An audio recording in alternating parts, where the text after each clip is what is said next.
তুমি যদি বাংলাদেশের প্রধানমন্ত্রী হও একদিনের জন্য, তাহলে কি করবা? বাংলাদেশকে নতুন করে উঠাবো। এই যে এই নোংরাগুলা সরাবো, তারপরে রাস্তাঘাটগুলো যেগুলা ভাঙ্গাচুরা সেগুলো ঠিক করাবো, স্কুলগুলো ঠিক করব, যাদের যাদের ভাঙে এসে বাড়ি, যাদের বাড়ি নাই তাদেরকে খাবার দিব, বাড়ি দিব। নদী ভাঙ্গনে যাদের বাড়ি নষ্ট হয়ে গেছে তাদের জন্য কি করবা? তাদের জন্য আরেকটা নতুন করে বাড়ি দিব, আর খাবার জন্য জিনিসপত্র দেব। আর গরিব ছাত্রছাত্রীদের জন্য কি করবা? গরিব ছাত্রছাত্রীদের জন্য আমি একটা স্কুল বানাবো। একটা স্কুলে সব ছাত্রছাত্রীর জায়গা হবে? না, কলেজ পর্যন্ত যেন গরিব ছাত্রছাত্রীরা ওখানে উঠতে পারি, কোনো টাকা ছাড়া। কোনো টাকা ছাড়া? টাকা ছাড়া পড়াশোনা করবে?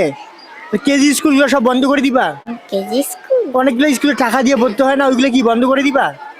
না, ওগুলো চলতে থাকবে, কিন্তু টাকাটা কমাই দিব।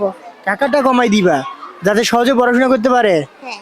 আর বা তোমাকেই তো প্রধানমন্ত্রী হিসেবে আমাদেরকে লাগবে। প্রধানমন্ত্রী হবা? না, প্রধানমন্ত্রী যে তাকেই থাকার দরকার। আর তুমি? আমি একটা স্টুডেন্ট, আমি স্টুডেন্টের মতনই থাকবো।